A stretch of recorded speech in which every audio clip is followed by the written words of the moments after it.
तो शुक्रवार के दिन जब ये लोग नमाज करते थे तो हमारी जो बहनें हैं, जो रास्ता उधर से किसी के घर के लिए जाता था नीचे, तो उनको रोक देते थे। पिछले वर्ष 30 अगस्त को यहाँ हमारे एक स्थानीय नौजवान के साथ जो है प्रवासी मुसलमानों ने मारपीट की और उसका सिर फाड़ दिया। उस पे कब्जा करके वो पहले 1 मंजिल का भवन बनाता है, 2 मंजिल का भवन बनाता है, फिर 5 मंजिल का भवन बनाते हैं और उसमें मस्जिद की गतिविधियां जो है नमाज पढ़ने जैसी गतिविधियां शुरू कर देते हैं। इनका जो साथ दे रही है वो सरकार दे रही है। सरकार क्यों दे रही है? वोट बैंक का मामला है। उस समय जो है जो सरकारी रिकॉर्ड था, सरकारी रिकॉर्ड में 393 के आसपास जो है मस्जिदें और मदरसे रिकॉर्ड थे, मतलब सरकारी रिकॉर्ड में दर्ज थे। लेकिन जब हमने फैक्चुअल कंडीशन धरातल के ऊपर सारे जिलों में सर्वे करवा के हमारे पास जो आंकड़ा जुड़ करके आया, उस समय वो 527 निकल करके आई और उसमें अधिकांश जो है अवैध मस्जिदें थी। धीरे धीरे बाहर से जमातें आने लगती हैं कि इन्होंने यहाँ पे रेडियां फड़ियां लगानी शुरू कर दी।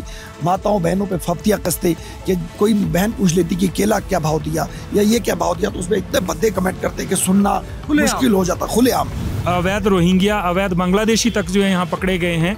मैं बड़े सिंपल और सरल शब्दों में कहूँ कि जो ये डेमोग्राफी यहाँ बदल रही है, this is a power sponsored, well planned conspiracy, और ये बिल्कुल जिसको हम कहते हैं ना कि गजबाए हिंद की थ्योरी पे काम हो रहा है यहाँ पर शिमला में। एमसी के कूड़ा उठाने के काम के लिए भी रोहिंग्याओं को रखा गया था यहाँ पे 2-3 साल पहले। किसी हिंदू व्यक्ति को नीचे जाने नहीं दिया जाता था। रोक दिया गया था। उनकी पार्टी का शोएब जमाई जाके वो अंदर मस्जिद के अंदर जाके लाइव वीडियो शूट करके यहाँ पर आके यहाँ पे भावनाओं को भड़काने का काम करते हैं। गौ तस्करी इतनी ज्यादा बढ़ गई है सरकार में। अभी लगभग पिछले हफ्ते 4 गाड़ियां जो है मनाली के आसपास पकड़ी गई, गायों से भरी हुई, गोवंश से भरी हुई। वो सड़क पे चलते एक महिला अपने बच्चे को स्कूल से लेके हाथ पकड़ के जा रही है, उस महिला की टांग लाठीचार्ज में तोड़ी गई पिछले साल। मुख्यमंत्री ने पहले ही दिन बयान दिया कि हम जो है 98% हिंदू विचारधारा को हराकर सत्ता में आए हैं। तो जब पहले दिन का। नमस्कार, मेरा नाम है अनुराग मिश्रा और आप देख रहे हैं ऑप इंडिया। ऑप इंडिया की टीम इस समय दिल्ली से तकरीबन 400 किलोमीटर दूर हिमाचल प्रदेश के बहुत प्रसिद्ध शहर शिमला में है। शिमला में एक इलाका पड़ता है संजौली, और बीते 1 वर्षों से तमाम टीवी, तमाम अखबारों, तमाम न्यूज़ चैनलों के हेडलाइंस में संजौली बना हुआ है। वजह है एक 5 मंजिला अवैध मस्जिद। इस मस्जिद के अगर हम इतिहास में जाएंगे तो 30 से 40 वर्षों का इसका एक इतिहास है, और ये मस्जिद अपने अस्तित्व के साथ ही विवादों को लेकर के आई थी। ये इलाका लगभग 100% हिंदुओं का इलाका है। यहाँ पर आप गलियों में घूमेंगे, लोगों से बात करेंगे, दुकानों में जाएंगे, काम करने वाले लोगों से मिलेंगे, लगभग आपको सभी हिंदू मिलेंगे। बहुत मुश्किल है कि कोई यहाँ पर आपको मुसलमान मिले। लेकिन उस जगह पर, उस इलाके में एक 5 मंजिला मस्जिद खड़ी कर दी गई। जिस दिन वो मस्जिद की नींव बनी, उस दिन से वो मस्जिद अवैध थी। उस दिन से वो मस्जिद अवैध थी, लेकिन राजनीतिक लाभों के लिए, राजनीतिक हितलाभों के लिए तमाम लोगों का उसे सहयोग मिला। पहले एक कमरा बनाया गया, एक फ्लोर बनाया गया, दूसरा बनाया गया। आज के तारीख में वो 5 मंजिला इमारत के तौर पर खड़ी है। नगर निगम के कागजों में वो अवैध है। सरकारी रूप से आदेश हो चुका है कि उसे तोड़ दिया जाना चाहिए। कई बार उसको लेकर के कोर्ट में जिरह हो चुकी है, लेकिन अचानक से कोई दिव्य शक्ति आ जाती है। जब भी ऐसा आदेश आता है, उसके बाद उस पर एक स्टे लगा दिया जाता है। यहाँ का हिंदू समाज उस स्टे से, उस कानून की प्रक्रिया से, बार बार तारीखों से, तमाम चीज़ों से परेशान है। और आज हम आपको दिखाने जा रहे हैं हिंदू संघर्ष समिति के द्वारा एक धरना आयोजित किया गया है। अभी बीते दिनों यहाँ पर प्रशासन के द्वारा मांग को माना गया, इनकी कुछ मांगों को, जिसमें बिजली पानी काटने की बात थी। कहा गया है कि बिजली पानी काट दिया जाएगा नगर निगम की तरफ से, लेकिन इन हिंदुओं के हिसाब से अभी उस चीज़ पर कोई कार्रवाई नहीं हुई है। और इसीलिए जो संजौली पुलिस स्टेशन है, शिमला के संजौली का जो पुलिस स्टेशन है, उसके जस्ट बगल में, जो इस समय अगर मैं आपको बताऊं तो अभी हम दोपहर में रिकॉर्ड कर रहे हैं, तब यहाँ पर तापमान 15-17 डिग्री है। सामान्य रूप से आप कपड़े पहन सकते हैं, लेकिन रात को जब तापमान 3 से 4 डिग्री, 2 डिग्री के बीच चला जाता है, तब भी ये लोग यहाँ बैठे हैं। और उसी को दर्ज करने के लिए हम यहाँ पर आए हैं। रात की ये लकड़ी जली हुई है और अलाव है, और यहाँ पर ये तमाम लोग हैं, बहुत कम संख्या में हैं, लेकिन ये लोग उस प्रोटेस्ट को दर्ज करना चाहते हैं, अपनी उन बातों को दर्ज करवाना चाहते हैं कि हमारा जो विरोध है, हमारी जो मांगे हैं, उसे माना जाए और उस पर कार्रवाई की जाए। और हम उसी को लेकर के हिंदू संघर्ष समिति के बैनर तले जो प्रोटेस्ट हो रहा है, उनसे समझने की कोशिश करेंगे कि इस पूरे विवाद का इतिहास क्या है, उनकी लड़ाई क्या है और उनकी मांगें क्या हैं। उसको लेकर के यहाँ की जो सरकार है, जो हिमाचल की सरकार है, उसका क्या रवैया है, जो लोकल प्रशासन है उसका क्या रवैया है, इन तमाम चीज़ों को रिकॉर्ड करेंगे। नमस्ते आप सभी को। बहुत हम बीते 1 वर्षों से आपकी लड़ाई की खबरें सुन रहे हैं, लगातार बातें सुन रहे हैं, वक्त वक्त पर इसकी हेडलाइंस भी बनती हैं और हमें सूचनाएं मिलती हैं। ऑप इंडिया ने भी बहुत सारी रिपोर्ट्स इस मसले पर की ताकि इस चीज़ को दर्ज किया जाए, आपकी लड़ाई को। सबसे पहले मैं जानना चाहता हूँ, इस लड़ाई की शुरुआत कब हुई थी और उससे भी ज़्यादा अभी वर्तमान स्थिति कहाँ ये लड़ाई आपकी पहुँची हुई है, और आपका नाम क्या है? कमल गौतम। ये लड़ाई उस समय दुनिया के सामने आई जब पिछले वर्ष 30 अगस्त को यहाँ हमारे एक स्थानीय नौजवान के साथ जो है प्रवासी मुसलमानों ने मारपीट की और उसका सिर फाड़ दिया, और वहाँ से इसकी शुरुआत हुई। और वो जो आरोपी थे वो इस मस्जिद से पुलिस ने बरामद किए, तो वहाँ से मस्जिद से पकड़े गए वो आरोपी जिन्होंने सर फोड़ा था। जी बिल्कुल। और वहाँ से यहाँ फिर हिंदू समाज ने विरोध प्रदर्शन किया और वहीं से ये चिंगारी फिर आगे बढ़ी, जबकि इस सारे अवैध ढांचे का केस जो है बड़े लंबे समय से हमारी यहाँ एमसी की जो कोर्ट है उसमें लंबित था और चल रहा था। लेकिन 30 अगस्त 2024 जो है इसके लिए एक स्पार्कलिंग जो मोमेंट या डे हम कह सकते हैं कि उस दिन ये चिंगारी जो है, आप लोगों को उस खतरे का आभास हुआ कि ये सिर्फ एक मस्जिद और धार्मिक जगह के तौर पर नहीं डेवलप किया जा रहा है, बल्कि जो शांत जगहें बताई जाती हैं, जो भारत का पर्वतीय क्षेत्र है उसको शांत बताया जाता है, वहाँ के लोगों को शांत बताया जाता है, वहाँ पर अशांति फैलाने का एक अड्डा बन रही है। जी निश्चित तौर पर, क्योंकि यहाँ बाहर से आने वाले लोगों की गतिविधियाँ इतनी ज़्यादा हो गई थी और हर रोज़ नए नए चेहरे यहाँ देखने को मिलते थे, और स्थानीय लोगों का और विशेषकर हमारी जो माताएं बहनें थी और हमारी जो बच्चियाँ थी, उनके अंदर जो असुरक्षा की भावना इनकी हरकतों के कारण, जिस प्रकार की ये अभद्र हरकतें करते थे और जिस प्रकार का इनका यहाँ व्यवहार रहता था, उसके कारण से एक माहौल में बहुत तनाव जैसा रहना यहाँ शुरू हो गया था। और जब ये घटना हुई तो उसके बाद प्रतिक्रिया स्वतः हिंदू समाज ने दी। आपने जिक्र किया कि नए चेहरे लगातार दिखाई देते हैं यहाँ पर, यहाँ की डेमोग्राफिक स्थिति क्या है, कितने मुसलमान कितने हिंदू? देखिए, अगर आज से जो पिछली जनगणना हुई थी उसमें लगभग 3% के आसपास जो है यहाँ का जो स्थानीय मुसलमान है वो अंकित किया गया था। अब तो मुझे लगता है कि उसकी भी संख्या काफ़ी बढ़ गई होगी, क्योंकि काफ़ी लंबे समय से अभी जनगणना का नहीं हुआ है यहाँ पे। तो लेकिन यहाँ के स्थानीय मुसलमानों की अपेक्षा बाहर से आने वाले जो घुसपैठिए हैं, जो बाहर से आने वाले मुसलमान हैं, चाहे वो दूसरे राज्यों से आ रहे हैं या फिर अवैध बांग्लादेशी या रोहिंग्या हैं, उनके कारण से यहाँ की डेमोग्राफी में बहुत बड़ा चेंज पिछले कुछ वर्षों में दिखाई दे रहा है। जी, और उसके खतरे पर भी हम बात करेंगे। मैं और भी तमाम जो लोग हैं इनसे भी एक बार बात करके चीज़ों को थोड़ा मैं समझना चाह रहा हूँ और समझा देना चाह रहा हूँ कि आप लोग इस चीज़ को समझ पाएँ कि लड़ाई कहाँ से हुई। उन्होंने बताया कि जो अभी जो जिस मुद्दे के तहत, जिस लड़ाई के तहत हम लोग इस पर यहाँ रिपोर्ट करने आए हैं, तमाम टीवी मीडिया रिपोर्ट कर रहा है, लेकिन एक लंबा इतिहास है जब इसे रिपोर्ट ही नहीं किया गया, ये दुनिया को पता ही नहीं चला कि इसकी कहानी क्या है। मैं उस कहानी को भी थोड़ा छू लेना चाहता हूं कि असल में ये पूरी साजिश आज जो नज़र आ रही है कि इस शांति प्रिय क्षेत्र की, यहाँ के शांति प्रिय लोगों की, उस शांति में खलल डालने की जो कहानी है उसकी शुरुआत कैसे हुई, मैं उस चीज़ को पहले दर्ज कर लेना चाहता हूँ। आपका नाम क्या है? विजय शर्मा। दर्शकों को बताइए, जो बाहर लोग बैठे देख रहे हैं, जिनको चीज़ें समझ में नहीं आती, अचानक से क्या हो जाता है, लड़ाई क्यों हो जाती है, आरोप लग जाता है कि हिंदू उग्र हो गए, हिंदुओं ने, हेडलाइंस उसी तरह की बनाई गई कि देखिए संजौली में, शिमला में हिंदुओं ने आकर के उग्र प्रदर्शन कर दिया, तमाम चीज़ें कर दी। उसकी जड़ कहाँ तक जाती है? देखिए, ये जो 5 सितंबर और 11 सितंबर 2024 को हुआ, ये कोई अनायास हुई घटना नहीं थी, ये बरसों से चिंगारी सुलग रही थी। मैं स्पष्ट शब्दों में कहूँ कि 1990 में यहाँ पर संजौली शहर में एक पहला मुसलमान व्यक्ति आता है जिसका नाम मोहम्मद सलीम है, जो दर्जी का काम करता है। एक मंजिल का ढारा सरकारी भूमि पर बना था, खंडर सा, उस पर कब्जा करके वो पहले 1 मंजिल का भवन बनाता है, 2 मंजिल का भवन बनाता है। वक्फ बोर्ड को ये लोग एनओसी देने के लिए उसको मस्जिद में कन्वर्ट करने के लिए कहते हैं। फिर 5 मंजिल का भवन बनाते हैं और उसमें मस्जिद की गतिविधियाँ जो है, नमाज पढ़ने जैसी गतिविधियाँ शुरू कर देते हैं। धीरे धीरे बाहर से जमातें आने लगती हैं। वहाँ पर मैं आपको एक बड़ी गंभीर बात बताऊं कि जो ये पूरा स्ट्रक्चर बना, इसके बाहर मात्र 2 टॉयलेट बनाए गए। और आपको पता है कि जब ये लोग नमाज पढ़ने आते हैं तो यहाँ पे बाहरी लोग 5-5, 600 की तादाद में नमाज पढ़ने आते हैं, छोटी सी जगह में, साथ में लोग रहते, उनकी गैलरी में चले जाते। तो 2 टॉयलेट होने की वजह से जो इनके वज़ू करना कहते हैं, नमाज से पहले अपने प्राइवेट पार्ट को धोते हैं, तो वो जो उन 2 टॉयलेट में पॉसिबल नहीं। फिर ये बाहर खुले में वो वज़ू करते थे, तो जिससे जो हमारी माताएं बहनें आसपास रहती, उन्होंने अपोज किया, इन्होंने उन पे फाफ्तियाँ कसी। अब हालांकि पुलिस तो कहती है कि कभी रिपोर्ट हुआ नहीं, तो छोटी छोटी बातें, मर्यादाएं, बहुत सारी चीजें हैं। यहाँ के चलन में भी नहीं है आपसी बहस मुफ्तले में किसी तरह का पुलिस को इन्वॉल्व करना। यहाँ के चलन में भी ये चीजें नहीं है। धीरे धीरे करके इन्होंने यहाँ पे रेडियाँ फड़ियाँ लगानी शुरू कर दी।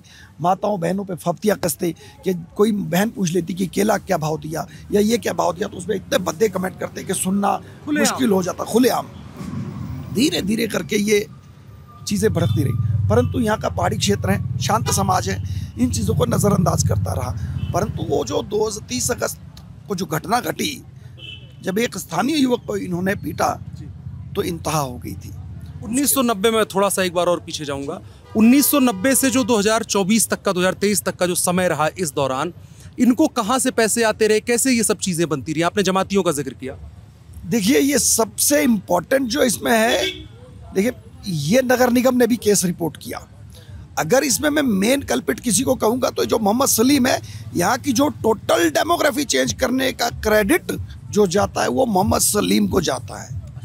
इसी ने यहाँ पे सबको बसाया, और इसके बाद इस अवैध मस्जिद को खड़ा करने का अगर किसी को क्रेडिट जाता है तो ये महबूब शेख यहाँ पे पहले जो जेई हुआ करते थे, जिन्होंने नगर निगम के केस में पहले ये कहा कि कार्रवाई जो है मोहम्मद सलीम के खिलाफ की जाए, एज ए जेई रिपोर्ट किया था। और बाद में जब वो असिस्टेंट टाउन प्लानर बनते हैं तो खुद उस रिपोर्ट में कहते हैं कि इसमें मोहम्मद सलीम का सरोकार नहीं है, कोई नहीं, इस पे वक्फ बोर्ड को पार्टी बनाया जाए। इस केस चल रहा था इस मस्जिद पे, शुरू से इस मामले पे केस चलता रहा, 10-15 साल केस चलता रहा, कोई कार्रवाई नहीं हुई, कोई कार्रवाई नहीं हुई। मतलब यहाँ पे प्रशासन ने हिंदू भावनाओं को, जो सिचुएशन को इग्नोर किया, मुलाजिम हो करके फेवर दिया मुसलमानों के लिए, केस को इस तरह से बिल्ड करने की कोशिश करी कि उसमें कन्फ्यूजन हो जाए, बड़ी बड़ी एंटिटीज़ इन्वॉल्व हो जाएं और एक लोकल मसले को इतना फंसा दिया जाए कि उसका कभी हल ही ना निकल सके। मेरा तो इससे आगे भी कहना है कि फाइनेंस का प्रबंधन तक किया। मेरा तो आरोप इससे आगे भी है कि इस मस्जिद को बनाने के लिए जो वित्तीय प्रबंधन है, जो फाइनेंस पैसे का इंतजाम है, उसमें भी महबूब शेख का बहुत बड़ा हाथ है। और हमने 9 सितंबर को, 11 सितंबर के आंदोलन से पहले जो जिला प्रशासन के साथ बैठक हुई थी, हमारी मांग पत्र में ये मांग थी कि महबूब शेख के खिलाफ जांच की जाए, इसकी संपत्तियों की भी जांच की जाए, इसे गिरफ्तार किया जाए, परंतु वो भी नहीं सुनी गई हमारी मांग। आप दोनों लोगों ने एक कॉमन फैक्टर का जिक्र किया कि जब यहाँ मस्जिद बनी, यहाँ जब मुसलमानों की और बाहरी मुसलमानों के आने की आमद बढ़ी, तो महिलाओं और बेटियों के लिए चीज़ें मुश्किल हो गई। इस धरने में सिर्फ पुरुष नहीं हैं, महिलाएं भी हैं जो जितना घर से निकल सकती हैं, अपनी तमाम जिम्मेदारियों से निकल के यहाँ पर आ सकती हैं, बैठ सकती हैं, बैठी हुई हैं। आपका क्या नाम है? नमस्कार, मेरा नाम अमृता चौहान है। हाँ जी। अमृता जी, यहाँ पर आप लोगों के लिए, स्पेशली महिलाओं के लिए, हिंदू महिलाओं के लिए किस तरह की डिफ़िकल्टीज़ क्रिएट हुई इस मस्जिद के क्रिएट होने के बाद, और यहाँ बाहरी जो मुसलमान लगातार लाए जा रहे हैं, आ रहे हैं, बसाए जा रहे हैं, मस्जिद उनको शरण दे रही है, उस चीज़ के बाद? देखिए, यहाँ पे जो मस्जिद जहाँ पे बनी है, जब कुछ हमारी बहनें स्कूल से छुट्टी के टाइम, जब बच्चों का स्कूल से छुट्टी का टाइम होता था, तो शुक्रवार के दिन जब ये लोग नमाज़ करते थे, तो हमारी जो बहनें हैं, जो रास्ता उधर से किसी के घर के लिए जाता था नीचे, तो उनको रोक देते थे, उनको आगे जाने नहीं देते थे जब तक कि उनका अपना जो ये नमाज वाला सिस्टम चलता रहता था। और फिर हमारी बहनों के साथ बदतमीज़ी भी करते थे और उनको गंदे गंदे कमेंट्स भी पास करते थे। तो इस करके महिलाओं को बहुत ज़्यादा दिक्कत हो रही थी उनसे। अच्छा, हाँ जी, इस तरह की घटनाएं फ्रीक्वेंटली होने लगी जी। और फिर कुछ हमारी बहनों ने, जैसे ये चने वगैरह बेचते हैं, तो उसमें थूकते हुए भी देखा था 1-2 को। फिर हमने कंप्लेंट्स वगैरह भी करी थी, तो ये सब इनको विजय भैया वगैरह सबको पता है, तो हम लोगों ने इसके उसमें भी आवाज़ उठाई थी, लेकिन फिर वही इस पे ज़्यादा एक्शन कुछ हुआ नहीं है सरकार की तरफ से। आप लोगों ने एक लंबे वक्त से शिमला को और इसके आसपास संजौली के इलाके को देखा होगा। पहले क्या स्थितियां थी, महिलाओं के लिए बाहर निकलना कितना आसान था, और आज की तारीख में अगर 2025 में हम बात करें तो परिस्थितियां कितनी मुश्किल क्या होने लगी, क्या बदलने लगी? अब थोड़ा सा एक सेकंड थॉट आने लगा है दिमाग में। देखिए, पहले से ये सब चीज़ें चलती रही होगी, हमें तब से ज़्यादा पता चला है जब से यहाँ पे हमारे लोकल लोगों के साथ इन्होंने मारपीट करी, तब से ये चीज़ें धीरे धीरे महिलाएं भी सामने आई, उन्होंने भी बोला कि हमारे साथ ये लोग बदतमीज़ी करते हैं। पहले इन सब चीज़ों के बारे में उतना ज़्यादा नॉलेज नहीं थी, उतना ज़्यादा कोई खुल के सामने नहीं आता था। जब से ये घटना घटी है तब से महिलाएं भी सामने आई हैं, और कुछ बहनों ने हमारी सामने भी ये चीज़ें हरकतें होते हुए देखी है, तो फिर उस करके सब बहनें, हम इन सब के साथ में कंधे से कंधा मिला के चल रही है। आप लोग प्रोटेस्ट में इनका साथ दे रहे हैं? जी बिल्कुल। और आप लोगों की डिमांड्स भी वही हैं जो ये लोग चाह रहे हैं कि यहाँ पर कम से कम इससे फ्री किया जाए इस फसाद से। जी हाँ जी, हम जो ये सब जो इनकी डिमांडें हैं, हमारी डिमांडें भी वही है। हम सब लोग भी यही चाह रहे हैं। हम अपने धर्म के लिए लड़ रहे हैं, हम अपने सनातन धर्म के लिए लड़ रहे हैं। हम चाहते हैं कि जो भी हमारी मांगे हैं वो जल्द से जल्द पूरी की जाए। तो ये चीज़ आपको देखने को मिलेगी। और हमने बात करी, अब दोबारा मैं आपके पास आऊँगा जहाँ से बात हमारी रुकी थी, तो उस फैक्टर को भी मैं दर्ज कर लेना चाह रहा था। जो यहाँ पर मुसलमानों का सपोर्ट सिस्टम है, मैं उसको थोड़ा सा समझना चाहता हूँ।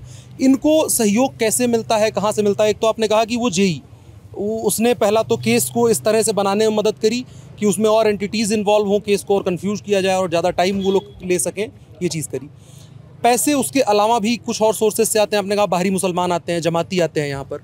जी, मैं बड़े सिंपल और सरल शब्दों में कहूँ कि जो ये डेमोग्राफी यहाँ बदल रही है, this is a power sponsored, well planned conspiracy है और हिंदुओं को दबाने के लिए है।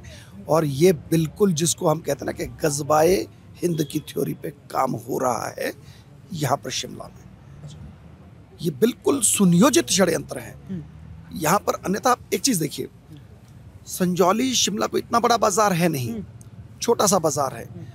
यहाँ से 400 किलोमीटर दूर से व्यक्ति यहाँ पे आता है, उसको बीच में कोई शहर नहीं मिलता रेडी फेडी लगाने के लिए, वो सीधा शिमला आता है। जब बीच में देखता है कि आबादी मुसलमानों की है, जहाँ पर आबादी नहीं है वहाँ पर जो वो समीकरण है, उन समीकरणों को बिगाड़ने के लिए ये लोग यहाँ पर आए हैं। और हम धीरे धीरे करके हमारा हिंदू समाज, पहले तो यहाँ पे लोगों ने, ठीक है, ये पहले भाईचारे की बात करते थे सारे के सारे लोग, शुरू में जब आते हैं तो ऐसी बातें होती, बिल्कुल करते हैं। फल वाला भी बैठेगा तो वो सस्ते दाम में फल दे रहा है कि सोच भी नहीं सकते आपके, ठीक है, ये तो सबसे बेहतर व्यक्ति है। परंतु धीरे धीरे जब इनकी रंगत नजर आने लगी, जब हमारे सोशल सिस्टम में इनका इंटरफेरेंस नजर आने लगा, जब इन्होंने यहाँ पे मारपीट करनी शुरू कर दी, तो हम लोगों में फिर चिंता हुई कि हमें आने वाली भविष्य की चिंता करनी है, अपने बच्चों की चिंता करनी है। आप जो देख रहे हैं, जो इतने सालों से जो यहाँ पे ये 5 को 11 को कल भी, या जो सनातन समाज जागा है, किस लिए लड़ रहा है? अपने बच्चों की चिंता को लेकर लड़ रहा है, उनके भविष्य की चिंता है। हमें ये चिंता है कि हम अगर यही हालात रहे तो हमारी आने वाली पीढ़ी नमाज पढ़ेगी, आने वाली पीढ़ी नमाज पढ़ेगी। और मैं एक घटना आपको और बता देता हूँ। यहाँ पर जब वो 11 सितंबर का हमारा आंदोलन हुआ, उसके बाद यहाँ के स्थानीय विधायक के कुछ मुस्लिम पक्ष जो है वो प्रेस कॉन्फ्रेंस कर रहे थे। तो प्रेस कॉन्फ्रेंस में जैसे बैठे तो स्थानीय विधायक भी साथ में थे, तो कोई कैमरा रोल हो गया होगा पहले, तो उनको कहते सुने गए इस तरीके से कि सिर्फ मेरा धन्यवाद करना है, मेरा धन्यवाद करना है। ये जो विधायक कौन है? हरीश जनाठा यहाँ के स्थानीय विधायक है, कांग्रेस के विधायक। वीडियो वायरल भी हुआ, वीडियो वायरल हुआ, काफी वीडियो वायरल हुआ।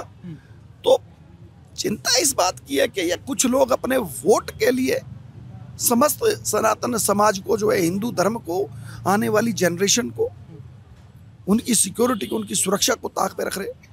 इससे पहले अभी जब वो शुक्रवार की, पिछले शुक्रवार की घटना है, जब ये बंद हुआ, तो कुछ बहनों ने डीसी शिमला को मेमोरेंडम दिया। 9 तारीख को दिल्ली में बॉम्ब ब्लास्ट हुए थे। तो जब इतना बड़ा विवाद है, अब सारी वो पता है आपको कि सारी गतिविधियां मस्जिद से संचालित हो रही है, वो सारी उसमें सीधे इमामों के नाम आए, इमामों के नाम आए। तो यहाँ पर भी स्थानीय समाज को चिंता हुई कि इतना बड़ा विवाद इस मस्जिद को लेके हुआ है, पूरे राष्ट्रीय पटल पे ये चीज़ देखने को मिली है और अनजाने लोग यहाँ पर आते हैं।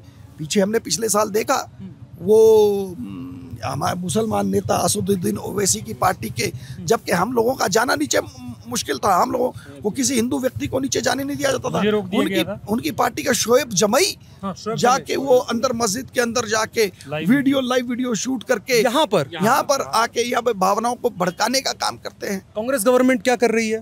देखिए, सरकार सभा तो यहाँ से मुझे लगता है 5-7 किलोमीटर कितनी दूर होगी। देखिए, जब यहाँ पर सरकार सत्ता में आई तो मुख्यमंत्री ने पहले ही दिन क्या बयान दिया? मुख्यमंत्री ने पहले ही दिन बयान दिया कि हम जो है 98% हिंदू विचारधारा को हराकर सत्ता में आए हैं। तो जब पहले दिन का मुख्यमंत्री का बयान, पहले दिन तो मुख्यमंत्री ये बयान देता ना, अच्छी बातें करता है कि हम ये लाएंगे वो लाएंगे, मगर यहाँ के जो मुख्यमंत्री का पहले दिन वो बयान था कि हम 98% हिंदू विचारधारा को हरा के सत्ता में आए हैं। तो क्या कल्पना कर सकते हैं क्या अपेक्षा हम कर सकते हैं इस सरकार से? इस सरकार ने सनातनियों पे लाठियां भांजी हैं, माताओं बहनों पे लाठियां भांजी है। आप रिकॉर्ड देखिए, 80-85 साल की महिला पे FIR हुई है कि उस महिला ने पथराव किया है, उस महिला ने दंगा किया है 11 तारीख को। आप कल्पना कर सकते हैं 80-85 साल की पहाड़ी महिला से, जिसने पूरा जीवन शांति से अपने परिवार को चलाने और उन चीज़ों में खर्च कर दिया है, उसके ऊपर कांग्रेस गवर्नमेंट ये FIR लिख रही है कि वो पत्थरबाजी कर रही थी। जी, उसने पत्थरबाजी की, उसने सांप्रदायिक सौहार्द को खराब किया, उसने धारा 163 का उल्लंघन किया, उसने बैरिकेड तोड़े। इस तरह के आरोप 85 साल की माताओं पे लगा रहे। और कोई वो सड़क पे चलते एक महिला अपने बच्चे को स्कूल से लेके हाथ पकड़ के जा रही है, उस महिला की टांग लाठीचार्ज में तोड़ी गई पिछले साल। तो ये जो सरकार है यहाँ पर, और मैं एक घटना और बता देता हूँ आपको कि यहाँ पे किस तरीके से डेमोग्राफी एक नैरेटिव, हिंदू विरोधी नैरेटिव सेट करने की कोशिश की जा रही है। पिछले दिनों हमने ईद में देखा, यहाँ पे एक कॉन्वेंट स्कूल है, मैं नाम कोड नहीं करना चाहूँगा, उन्होंने बच्चों को मैसेज भेजा व्हाट्सएप पे, ग्रुप पे, ईद के दिन। और देखिए जो संदेश भेजा वो नर्सरी, KG, फर्स्ट और सेकंड क्लास तक के बच्चों के लिए था, उसके ऊपर के बच्चों के लिए नहीं था। क्या आप ईद के दिन आइए और सब बच्चों को व्हाइट कुर्ता पजामा पहन के आना है, जालीदार टोपी पहननी है सफेद, अच्छा, और लंच में सेवइयां लेके आनी है। ये सभी बच्चों के लिए एक तरह से कह दिया गया कि ये ड्रेस कोड आज का। नर्सरी, KG से लेके दूसरी क्लास तक के बच्चों के लिए ये ड्रेस कोड कहा गया कि ये सब करके आना। ये नामी गिरामी कॉन्वेंट स्कूल ने किया। हम लोगों ने जब इसका विरोध किया, पहले तो हमें भी डराने धमकाने की कोशिश की गई, पर जब देखा कि पूरा सनातन समाज अब जागृत है, ताकत के साथ खड़ा है और पूरे हिंदू समाज के बच्चे उस स्कूल में पढ़ रहे हैं, और जब पेरेंट्स ने दबाव डाला तो जाके उन्होंने वो निर्णय वापस लिया। अदरवाइज तो वो स्कूल का मैनेजमेंट तो हम लोगों पे FIR की धमकी दे रहा था। इस तरीके से माइंड सेट और नैरेटिव्स चेंज के सेट करने की बात हिमाचल प्रदेश में बरसों से चली आ रही है। बहुत खतरनाक है ये तो। पूरी तरह से मानसिकता को, आपकी संस्कृति को, आपकी सभ्यता को, आपकी जो रिचुअल्स होते हैं, आपका जो पहनावा ओढ़ावा होता है, उन तमाम चीज़ों को, खान पान को, सेवइयाँ तो मुझे नहीं लगता यहाँ का ट्रेडिशनल खाना है। नहीं है। और देखिए सबसे बड़ी बात यह कि छोटे बच्चों को ही क्यों चुना? वही, जिनका मन सबसे कमजोर है, कोमल है, सादा कागज है, उनके जीवन में हमने पूछा स्कूल से, आपने जन्माष्टमी मनाई क्या, रामलीला मनाई क्या, कभी कुछ किया क्या? कभी नहीं। ये ईद ही क्यों?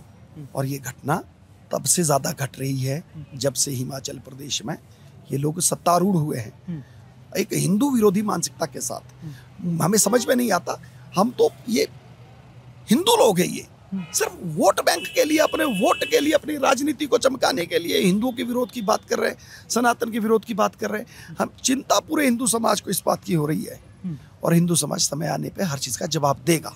क्या नाम है आपका? मेरा नाम कमलेश मेहता है। मैं संजौली की रहने वाली है? हाँ जी, मैं संजौली से ही रहने वाली हूँ। आपके यहाँ जो विवाद चल रहा है, जिस धरना स्थल पर हम बैठे हैं, जिस मस्जिद के विरोध में आप लोग लगातार यहाँ तमाम लोग प्रोटेस्ट कर रहे हैं, उसमें बार बार एक बात आ रही है कि यहाँ जो मुस्लिम्स का नंबर बढ़ रहा है, स्पेशली जो बाहर से आने वाले मुसलमान हैं, उनकी वजह से महिलाओं के लिए एक स्पेशल कंडीशन तैयार हो गई, उनके लिए एक थ्रेट का सिचुएशन बन गया है, उनकी सेफ्टी एक कंसर्न बन चुकी है। हाँ जी, देखिए जैसे जो तो यहाँ के लोकल मुस्लिम्स हैं, उनसे हमें कोई दिक्कत नहीं है, वो सदियों से यहाँ रहते आ रहे हैं। लेकिन आए दिन यहाँ पर बाहर से जो है दिन ब दिन संख्या बढ़ती जा रही है। पहले जो कि बहुत कम होती थी, और अब आप देखेंगे एक टेलर आता है, उसके साथ 4 या 5 लोग और आते हैं, या कोई हेयर ड्रेसर आता है, कुछ पहले उसके पास वर्कर 1-2 होता है, फिर वो बढ़ते जाते हैं, फिर वो अपनी शॉप्स आगे खोलते जाते हैं। इस तरह से आए दिन यहाँ संख्या दिन प्रतिदिन बढ़ती जा रही है। जो कि यहाँ के स्थानीय मुस्लिम हैं, उनसे हमें कोई दिक्कत नहीं है, वो हमारे साथ फ्रेंडली हैं, और उनसे ऐसे कोई महिलाओं को भी दिक्कत नहीं है। जो नए नए लोग आ रहे हैं, वो आप रेडी लगा रहे हैं, या अपनी हेयर ड्रेसर बन रहे हैं, या टेलर हैं, या जो भी है, उनसे थोड़ी सी प्रॉब्लम बढ़ती जा रही है, क्योंकि उनका रवैया ठीक नहीं है। मतलब बदतमीजी करते हैं, किसी तरह का ऐसा एक लगता है कि सेफ नहीं है। हाँ जी, क्योंकि आए दिन छेड़खानी की शिकायतें जो कि SP शिमला को भी मिलती रहती हैं, वो बढ़ती जा रही है दिन प्रतिदिन, जो कि 10-15 साल पहले यहाँ पर बिल्कुल भी नहीं होता था। नॉर्मल है, हम तो यहीं पड़े बड़े हैं, तो यहाँ इतने ज़्यादा संख्या में नहीं होते थे। एक सलीम टेलर करके वही होते थे, 2-4 और थे, बाकी तो मतलब जो भी है नए दिन कितने प्रतिदिन टेलर सब हो गए होंगे यहाँ, लेडीज या इस तरह के लेडीज टेलर्स मुसलमान? असंख्य है, जिनकी गिनती कहीं नहीं। संजौली, आप संजौली ले लो, शिमला ले लो, आपका ढली ले लो, कसुमटी ले लो, अनगिनत है। हाँ जी। और उन सबको कहीं ना कहीं फैसिलिटेट इन्हीं मस्जिदों से किया जा रहा है, ऐसी संस्थानों से किया जा रहा है। तभी वो यहाँ आ रहे हैं ना, अगर उनको फैसिलिटेट किया जा रहा है तभी तो वो आ रहे हैं, वरना उनके यहाँ आने का क्या मकसद है? कोई ना कोई उनको फाइनेंस कर रहा है या कोई उन्हें यहाँ आने के लिए बुला रहा है, तभी वो आ रहे हैं ना। शिमला एक तरफ से उन्होंने ऑक्यूपाई कर दिया हुआ है, जो आपके कब्जा कर लिया है। हाँ जी बिल्कुल, वेजिटेबल सेलर है, आपके फ्रूट सेलर है, जो भी है, टेलर है, आपके कारपेंटर है, हर तरह से वो ही लोग हैं यहाँ पे। आप लोग क्या चाहते हैं प्रशासन से, सरकार से? हम यही चाहते हैं कि ठीक है, जो यहाँ के हैं उनको आइडेंटिफाई करो, जो बाहर से आ रहे हैं उनकी प्रॉपर वेरिफिकेशन होनी चाहिए। वो किस मकसद से आ रहे, क्यों आ रहे, कितने टाइम के लिए आ रहे, ये सारी जानकारी हमें होनी चाहिए, प्रशासन को होनी चाहिए। कि इस मस्जिद को लेकर के भी आप लोगों का एहतजाज है कि विरोध है आप लोगों का? हाँ जी, विरोध हमारा इसको मस्जिद को लेके, क्योंकि वो इलीगल बनी है। इन्हीं के एक मंत्री जी है जिन्होंने कहा था कि ये इलीगल है, तो उसके बाद ही हमें भी जानकारी हुई, हम एजिटेशन पे उतरे। तो जब कोर्ट के ऑर्डर आ गए हैं तो अब इन क्यों बचाया जा रहा है? हमारा इतना सा कहना है कि इनको क्यों फिर शेल्टर किया जा रहा है। मैं आपके पास, मुझे काफ़ी चीज़ें समझने में मुझे आसानी हो रही है, मैं आपके पास और आऊँगा और लोगों से ही बात करते हैं। पहले आपका क्या नाम है? मेरा नाम विकास थापटा है। विकास थापटा जी, क्या करते हैं आप? मैं बेसिकली ऑर्चर्ड हूँ, मेरे अपने बागवान हूँ बेसिकली। अच्छा, बागवान हैं आप। लेकिन जो शिमला का हंसता खेलता बाग है, जो शिमला पूरी दुनिया में मशहूर है कि सुंदर सी जगह है, दुनिया भर के लोग आते हैं, तमाम चीज़ें आती हैं, वहाँ पर अब चीज़ें उतनी अच्छी नहीं रहने वाली हैं। जो निकट भविष्य, जो हमने इन लोगों से बात करी, जो हमने घटनाएं देखी, मस्जिद को लेकर के जो बात सुना, तमाम चीज़ सुनी, अब बहुत बड़ा खतरा नज़र आ रहा है। देखिए, खतरा बहुत बड़ा है। डेमोग्राफिक जिस हिसाब से चेंज हुई है शहर की, ये राजधानी ब्रिटिशर्स की राजधानी भी रही है। उसके बाद जो लोकल लोग यहाँ आते थे, पहाड़ी या एम्प्लॉइज़ जो रहते थे, उनका भी यहाँ समावेश हुआ। उसके साथ साथ माइनॉरिटीज़ की जैसे जिक्र किया गया, तो जो यहाँ पहाड़ी मुस्लिम है वो छोटे से क्षेत्र पर है, जैसे कोटखाई का कुछ क्षेत्र था, रोड का क्षेत्र था, जिनका पुश्तैनी जो रोज़मर्रा की जो उनकी ज़रूरतें थी हमारे आसपास के पहाड़ी लोगों के साथ वो उठ बैठ के किया करते थे। लेकिन शहरीकरण की जहाँ तक बात है, वो यहाँ तक शहर में नहीं थे। संजौली में भी कोई ऐसे मुस्लिम लोकल नहीं रहे जिनकी पुश्तैनी यहाँ पहले से कोई बात रही हो। जो मोहम्मद सलीम का जहाँ जिक्र किया गया, मोहम्मद सलीम यानी जो मस्जिद का पहला जिसको अपराधी माना गया, सबसे पहले जिसका नाम आया, मोहम्मद सलीम ही यहाँ तक ही मोहम्मद सलीम का काम नहीं है कि शहर के अंदर जो प्रवासी लोग को उन्होंने यहाँ बसाया है। लेकिन मेरा तो ये भी मानना है, क्योंकि पहाड़ी क्षेत्र से मैं ताल्लुकात रखता हूँ, चौपाल में एक बहुत बड़ी आबादी है मोमलन्स की, मिनॉरिटीज़ की, वहाँ पर भी इनका आना जाना रहता है।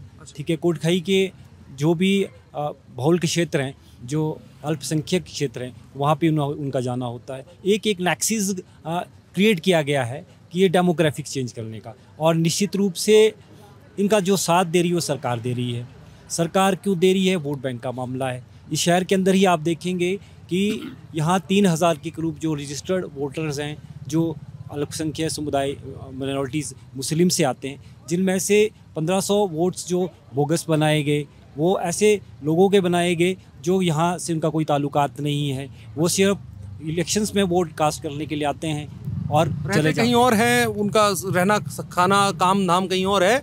उनको यहाँ पर 1500 वोटर्स को और जोड़ा गया, बाहरी वोटर्स को यहाँ लाया गया।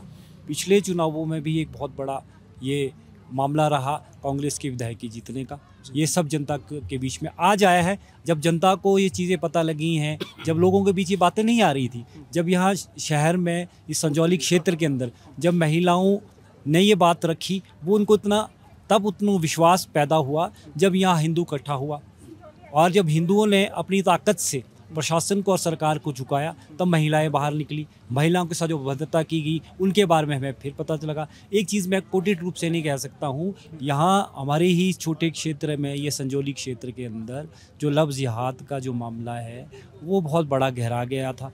यहाँ भी ऐसे मामले आने लगे हैं? बिल्कुल, यहाँ ऐसे मामले आए हैं, हमारे पास कोटेड है, लेकिन कुछ चीज़ें संवेदनशील रहती हैं। महिलाओं का अपना सम्मान सबसे ज़रूरी है, और यहाँ तक ऐसी महिलाओं को, पढ़ी लिखी महिलाओं को टारगेट बनाया गया है जो डॉक्टरी की पढ़ाई भी कर रही है, ठीक है, और इन सर्विंग डॉक्टर हैं, ठीक है। उनको नाम चेंज करके, देखिए मैं धर्म जाति की बात नहीं करता हूँ, यदि मेरा नाम फखरुद्दीन है और मुझे लीला के साथ प्यार हो गया, तो मुझे फखरुद्दीन होके लीला को अगर उससे मुझे प्यार होगा, सच्चा प्यार होगा, तो उसको एक्सेप्ट करेगी। तो हिंदू का नाम बदलने का, मॉडर्न होके हिंदू का नाम बदल कर आप क्या जाहिर करना चाहते हैं? किस तरह का यहाँ पर माहौल पैदा करना चाहते हैं? मैं 1 मिनट रुका, ऐसे मामले आ रहे हैं, थोड़ा डिटेल में बताइए ना, ये जो डॉक्टर वाला मामला बता रहे हैं या इस तरह के मामले। देखिए, हिंदू रक्षा मंच का काम करते हुए ऐसे अनेक मामलों को हमने डील किया है। बहुत सी, लगभग 1500 से अधिक बच्चियों को हम लोग जिहाद से छुड़ा करके लाए हैं हिमाचल प्रदेश में पिछले लगभग 8-10 सालों में।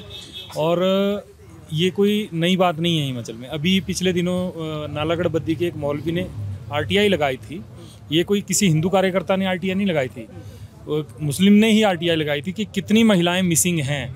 तो पिछले 3 साल का जो डाटा था उसमें हिमाचल प्रदेश से 18,000 हिंदू महिलाएं और बच्चियां गायब थी। और उसमें भी मतलब जो आंकड़ा हमारे पास, जो कंक्रीट आंकड़ा है, उसमें ये जानकारी आई है कि उसमें माइनर जो बच्चियां हैं उनकी संख्या भी हज़ारों में है। तो और ये बहुत फ्रीक्वेंटली ये चीज़ें जो है, ये जो बाहर से आने वाले फेरी लगाने वाले लोग आ रहे हैं, रेडी फेरी का काम करने वाले लोग आ रहे हैं, ये लोग जो है गांव-गांव जा करके फेरी लगाते हैं और कई जगह अपना नाम बदल करके, आधार कार्ड में अपना नाम बदल करके उस ढंग से। संजौली में ऐसा कोई मामला सामने आया? संजौली में अभी भाई साहब ने आपको बताया, ये शिमला का ही विषय बता रहे थे, जो इन्होंने सर्विंग डॉक्टर, हाँ, सर्विंग डॉक्टर का जो मामला बताया। ऐसे और भी बहुत से मामले हैं, लेकिन हम इन मामलों को इसलिए उजागर नहीं, जिन बच्चियों को हम बचा करके लाते हैं क्योंकि उनके आगे भविष्य की है ना, भविष्य की चिंता और उनके पुनर्वास की चिंता के कारण जो है उन विषयों को हम उजागर नहीं कर पाते हैं। लेकिन मैं नाम लेना ज़रूरी भी नहीं है, लेकिन मैं इस चीज़ को समझना चाहता हूँ। एक मस्जिद बनी, आज से 30 साल 40 साल पहले कब्जा करना शुरू किया गया, और उसके बाद समाज में किस तरह की विकृतियाँ आने लगी।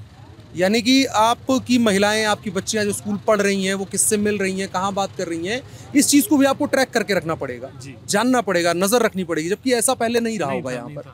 और इकलौती ऐसी मस्जिद ये नहीं होगी, इसके अलावा भी हिमाचल भर में। मैं आपको आपकी जानकारी के लिए बताऊं कि संगठन का काम करते हुए 2020-21 में जब कोविड चल रहा था, उस समय हमने हिमाचल प्रदेश में, उस समय मैं हिंदू जागरण मंच के महामंत्री के नाते प्रदेश का जिम्मा देख रहा था, तो हमने एक धरातल पर सर्वे करवाया था। तो उस समय जो है, जो सरकारी रिकॉर्ड था, सरकारी रिकॉर्ड में 393 के आसपास जो है मस्जिदें और मदरसे रिकॉर्ड थे, मतलब सरकारी रिकॉर्ड में दर्ज थे। लेकिन जब हमने फैक्चुअल कंडीशन धरातल के ऊपर सारे जिलों में सर्वे करवा के हमारे पास जो आंकड़ा जुड़ करके आया, उस समय वो 527 निकल करके आई, और उसमें अधिकांश जो है अवैध मस्जिदें थी। तो उस समय भी वो एक राष्ट्रीय स्तर की न्यूज़ बनी थी। यानी 200 से ज़्यादा अवैध मस्जिदें? जी। इकलौती यही मस्जिद नहीं है अवैध? नहीं। तो उसमें फिर हमने सरकार से भी ये मांग करी थी कि इनकी जो है प्रॉपर मैपिंग की जाए, और इनके पीछे की फंडिंग का सोर्स क्या है और कहाँ से ये पैसा आ रहा है, और कैसे हिमाचल में ये अवैध ढांचे जो है इतने बड़ी संख्या में बढ़ रहे हैं, उसके ऊपर जो है कुछ जांच की जाए प्रॉपर सरकार की तरफ से और एक्शन लिया जाए। तो ये विषय आज का विषय नहीं, ये पूरे प्रदेश भर में इस ढंग से चल रहा है, और ये बहुत बड़ा नेक्सस है। और इनको जो फंडिंग आती है वो बाहर से आती है। और आप देखिए कि हमने जब वो सर्वे किया था, उसमें 95% जो मौलवी थे वो बाहर के प्रदेशों के थे, और अधिकांश मौलवियों का संबंध दारुल उलूम देवबंद और जमायत उलेमा हिंद के साथ था। तो कहीं ना कहीं आप देखिए, हिमाचल प्रदेश में आज से 10, 12, 15 साल पहले ना तो आपको बुर्का देखने को मिलता था, ना ये जो छोटे भाई का पजामा, बड़े भाई का कुर्ता और ये जालीदार टोपियां देखने को नहीं मिलती थी। यहाँ का जो स्थानीय मुसलमान है, वो जैसे वेशभूषा में हम रहते हैं वैसे वो भी रहते थे। लेकिन जब से ये जमातें आना शुरू हुई और ये बाहर के मौलवियों ने आकर के यहाँ इन मस्जिदों और मदरसों में तकरीरें करनी शुरू करी, उसके बाद जो है यहाँ के मुसलमान का भी रेडिकलाइजेशन होना शुरू हो गया। और आप देखिए, जब उनके पहनावे में इतना अंतर आ गया 10 साल में, 15 साल में, तो सोचिए उनकी सोच में और उनके खतरनाक परिवर्तन कितना परिवर्तन हो चुका होगा, ये आप कल्पना कर सकते हैं। मस्जिदों में तकरीरें भी होती हैं, मौलवी आते हैं बाहर से? जी, निश्चित तौर पर आते हैं, और जमातें, बड़ी बड़ी जमातें आती हैं। और हम हिंदू संगठन होने के नाते हमारी पैनी नज़र रहती है, तो हम इस बारे में पुलिस प्रशासन को भी जानकारी देते हैं। और हमारे प्रयासों के कारण पिछले कुछ वर्षों में कई जगह पे पुलिस ने भी इसको। इस मस्जिद की क्या स्थिति है? 5 मंजिला है, 5 मंजिला इमारत है, मैं थोड़ा सा समझना चाहूँ अब इन चीज़ों को समझने के बाद आखिर में, इस मस्जिद की 5 मंजिल कैसे इस्तेमाल की जाती है? नमाज पढ़ी जाती है, लोग रहते हैं, खाना बनाते हैं, क्या करते हैं? देखिए, जो तो ऊपर वाली मंजिलें थी, क्योंकि अभी वो तैयार नहीं थी, लेकिन नीचे जो है लोग रहते हैं उनमें, और ये एक प्रकार से शरण स्थली के रूप में प्रयोग की जाती हैं। आप देखिए, अभी जैसे दिल्ली में ब्लास्ट हुआ, तो मैं आपको एक व्यवहारिक बात बता रहा हूँ जो मैंने अनुभव करी, कि शिमला के माल रोड पे मतलब यहाँ के बिल्कुल अपरिचित, जिनका यहाँ की डेमोग्राफी से, यहाँ के लोगों के शक्ल सूरत से कोई लेना देना नहीं, ऐसे लोग जो बिल्कुल अनजान चेहरे आपको घूमते हुए दिखेंगे, और यकाएक 10-15 चेहरे आपको दिखेंगे, उसके बाद तुरंत आप देखेंगे तो वो चेहरे वहाँ से गायब हो जाएंगे। तो ये जो मस्जिदें हैं वो बाहर से निकल करके, क्योंकि हिमाचल आज जो है ऐसे लोगों के लिए सेफ हाइड आउट बन चुका है, क्योंकि सरकार का और पुलिस का इस ओर बिल्कुल भी ध्यान नहीं है। सरकार उल्टा इनको संरक्षण देने का काम कर रही है, और ऐसे लोग, हमें तो ये आशंका है कि अभी जो यूनिवर्सिटी के डॉक्टर मिसिंग हैं, जिन्होंने इस आतंकी हमले में जिनका सूत्र जुड़े हुए हैं, तार जुड़े हुए हैं, बड़ा नेटवर्क है। हाँ, बड़ा नेटवर्क है। बम ब्लास्ट की आप बात कर रहे हैं। हमें ये डाउट है, आज भी मुझे ये शंका है कि कहीं उनमें से कुछ आतंकी डॉक्टर जो हैं कहीं हिमाचल की ऐसी मस्जिदों में तो नहीं छुपे हुए हैं आकर के, ये भी हमें शंका है। यहाँ पर तो अपराधी पकड़े जा चुके हैं। बिल्कुल पकड़े जा चुके हैं। मतलब आप देखिए कि मतलब ऐसे लोग यहाँ अवैध रोहिंग्या, अवैध बांग्लादेशी तक जो है यहाँ पकड़े गए हैं। तो मतलब आप कल्पना करिए कि एमसी के कूड़ा उठाने के काम के लिए भी रोहिंग्याओं को रखा गया था यहाँ पे 2-3 साल पहले। म्युनिसिपल कॉर्पोरेशन विदेशी अवैध लोगों को, बिल्कुल, और हम लोगों ने उसका विरोध किया, तब जाकर के सरकार जो है गहरी नींद से जागी और उनको वहाँ से हटाया गया, उस ठेकेदार को वहाँ से हटाया गया। तो इस प्रकार की घटनाएं होती रही हैं, लेकिन सजग हिंदू समाज, क्योंकि हिंदू समाज इन खतरों को समझ रहा है और इन खतरों की गंभीरता को देखते हुए और अपने बच्चों के भविष्य की चिंता करते हुए आज हिंदू समाज सड़कों के ऊपर बैठा हुआ है। और ये केवल यहीं की बात नहीं है, पूरे प्रदेश भर में। अभी 10 तारीख को कुल्लू में एक बहुत बड़ा आंदोलन हुआ है, वहाँ हमारे जितने भी हिमाचल में जो हमारे सांस्कृतिक मेले होते हैं, आज अगर उन मेलों का स्वरूप आप देखें, क्योंकि हिमाचल प्रदेश देवभूमि में है और यहाँ हम जो भी काम करते हैं वो अपने देवी देवताओं को पूज करके करते हैं और उनके आदेश की अनुपालना करते हुए हम लोग करते हैं। तो आप देखिए, कुल्लू का दशहरा है अंतर्राष्ट्रीय, मंडी की शिवरात्रि अंतर्राष्ट्रीय है, तो वहाँ पर हमारे देवी देवताओं के मान सम्मान के साथ इस सरकार में लगातार खिलवाड़ हुआ है, हमारे देवी देवताओं का अपमान किया गया है। और अभी देव संसद में भी बहुत से निर्णय देवताओं ने सुनाए हैं और बहुत से देवताओं ने यह भी कहा है कि हिमाचल में जो त्रासदी आई है उसके पीछे भी एक बड़ा कारण है, जो बाहर से लोग आकर के यहाँ अपवित्र कर रहे हैं हमारी तपोस्थलियों को, क्योंकि देवता जो है वो एकांत में रहना चाहते हैं। और महादेव, बिजली महादेव ने तो स्पष्ट जो है अपने कपाट तक बंद कर दिए हैं कि 6 महीने तक कोई मेरे यहाँ पर नहीं आएगा, कि और वो कपाट बंद हैं पिछले काफ़ी महीनों से, आज भी बंद हैं। क्योंकि यहाँ की जो आबो हवा है, यहाँ की जो धरती है, यहाँ का जो पानी है वो अपवित्र हो रहा है, क्योंकि गौ देवताओं ने अभी जो 31 तारीख को, पिछले महीने की 31 तारीख को कुल्लू के नगर में बहुत बड़ी ये जगती हुई देव संसद हुई। उसमें 350 के आसपास हमारे कुल्लू के, मंडी के और लाहौल स्पीति के देवता सम्मिलित हुए और उस संसद में देवताओं ने बड़े स्पष्ट शब्दों में कहा कि गौ भक्षण करने वाले लोगों के कारण ये देवभूमि अपवित्र हो रही है। और हिंदू समाज को आह्वान किया देवताओं ने कि आप लोगों को इसके परिणाम भुगतने पड़ेंगे। गौ तस्करी के ऊपर, अभी गौ तस्करी इतनी ज़्यादा बढ़ गई है सरकार में, अभी लगभग पिछले हफ्ते 4 गाड़ियां जो है मनाली के आसपास पकड़ी गई, गायों से भरी हुई, गोवंश से भरी हुई, और बिलासपुर में जो है गोवंश से भरी हुई गाड़ियां पकड़ी गई। तो मतलब देवताओं ने बड़ा स्पष्ट कहा है कि ये जो जहाँ हमारा कुल्लू का दशहरा होता है वहाँ पर यज्ञ और हवन कीजिए। हिंदू समाज का आह्वान किया कि आप लोग जप कीजिए ताकि ये भूमि जो है पुनः पवित्र हो और इसकी जो शुचिता बनी रहे। तो इस प्रकार की घटनाएं इन लोगों के कारण यहाँ हो रही हैं। और आप देखिए, आए दिन जो है हिमाचल प्रदेश में गौवंश के कटे हुए शव हमें मिल रहे हैं, कई जगह गाय के कटे हुए सिर हमें मिले हैं, और उसके पीछे इसी मानसिकता के लोग और इसी कम्युनिटी के लोग जो है स्पेशली इन्वॉल्व रहते हैं। कई बार ये प्रमाणित भी हो चुका है। तो कहीं ना कहीं डर आप लोगों को है कि जो अभी हमें सुनने में खबरें आ रही हैं फ्रीक्वेंटली, जहाँ पे आपके यहाँ कुछ घटनाएं हुई हैं, बाहर बड़ी संख्या में और घटनाएं हो रही हैं, आप लोगों को सूचनाएं मिल रही हैं, और उनके बीच में जड़ वही है कि अपराध हो रहा है, अपराधी को बचा रही है मस्जिद और मस्जिद को बचा रही है सरकार जी। तो आपको डर है कि जो ये मस्जिद बीच में बिचौलिया बन करके सरकार और उस जो पूरा आतंक और त्रासदी की जो व्यवस्था बनी हुई है, जो इस्लामी रूप से चीज़ें व्यवस्थित रूप से की जा रही हैं और सुनियोजित आपको लग रहा है, उस डर की वजह से आप लोग लगातार प्रोटेस्ट कर रहे हैं, लगातार विरोध कर रहे हैं, और आप चाहते हैं कि ऐसी मस्जिदें, ऐसी जो उगाई हैं अवैध रूप से, उनको ख़त्म किया जाए। इसमें एक चीज़ और है, एक सबसे बड़ा डर आप देखिए, पिछले 11 वर्षों में बड़ा शांतिपूर्ण माहौल देश में था, बम धमाके केवल कश्मीर तक सीमित हो गए थे।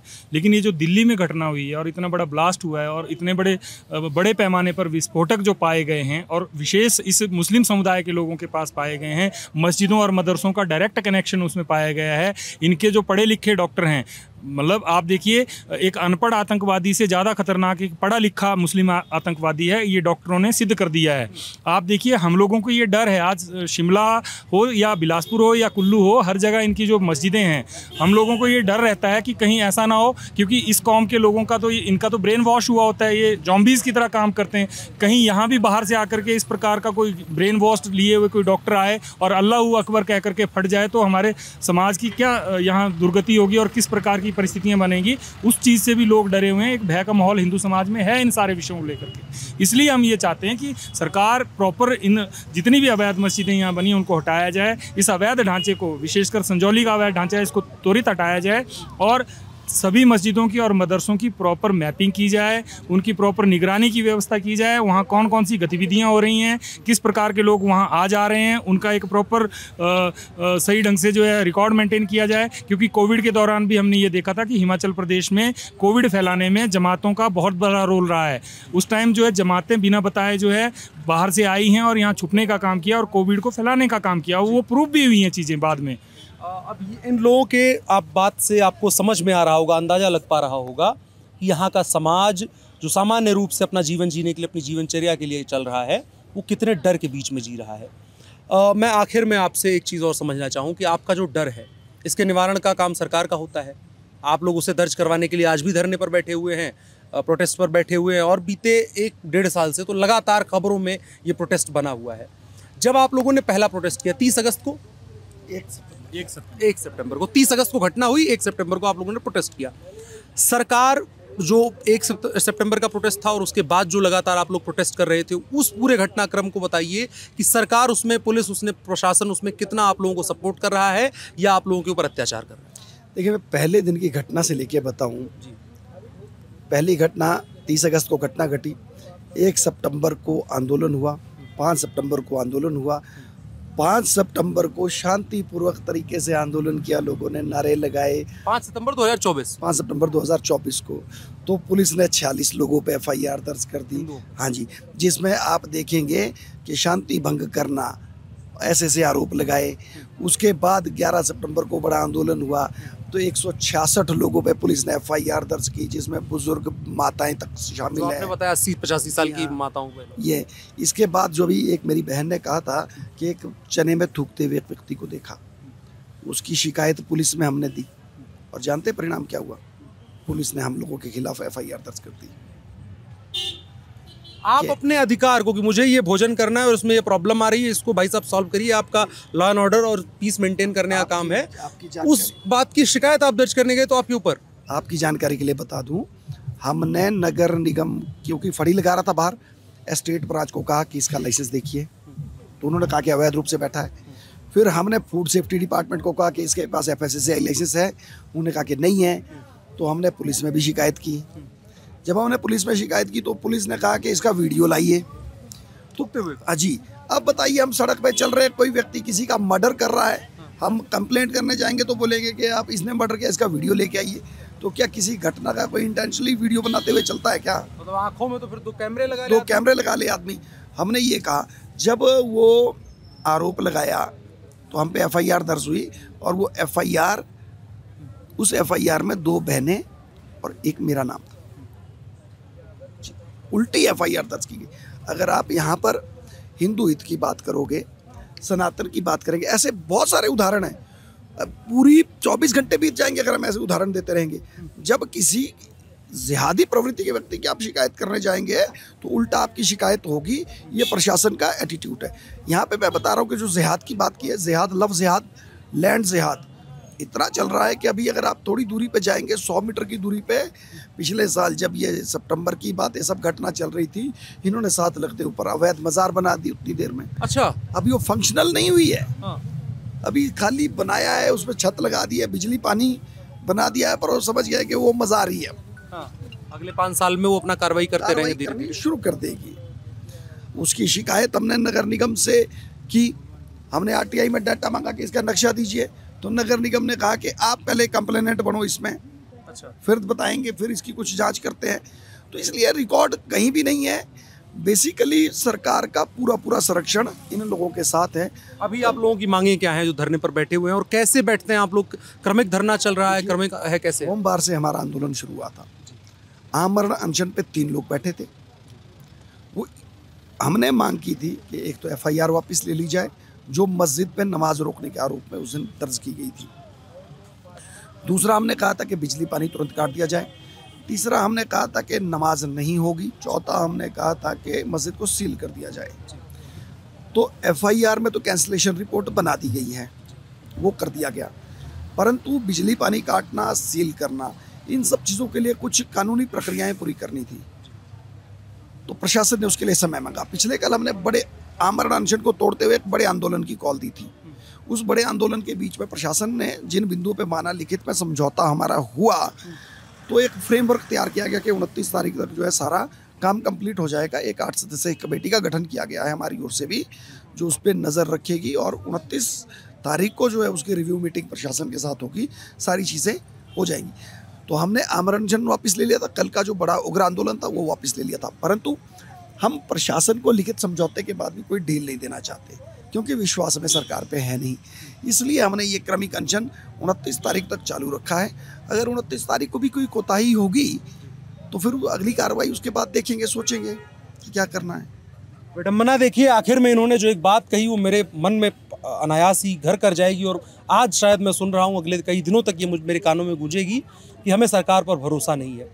सोच करके देखिए कि लोकतंत्र और जो पूरी व्यवस्था जब बनाई गई होगी, जब देश की संकल्पना की गई होगी, जब 1947 के बाद एक देश के तौर पर भारत को फंक्शन करना शुरू किया गया होगा, तो उसमें जो सरकार की व्यवस्था बनाई गई थी वो इसीलिए बनाई गई थी कि जो ये आम लोग हैं, इनकी दुकान है, इनका घर है, इनका स्कूल है, इनको कहीं जाना है, इन तमाम लोगों के उस जो रोजाना की जीवनचर्या है उसमें कोई बाधा ना आए, और जो बाधाएं हैं उसको दूर करने का काम सरकार करे, और यह सुनिश्चित करे कि उन लोगों को यह विश्वास हो कि सरकार काम करेगी। लेकिन हम हिमाचल प्रदेश में हैं, शिमला में हैं, यहाँ से 6 किलोमीटर दूर विधानसभा है, आसपास तमाम बड़े बड़े नेताओं के, मंत्रियों के आवास बने होंगे, सारी चीज़ें बनी होंगी, मौसम बहुत शानदार है।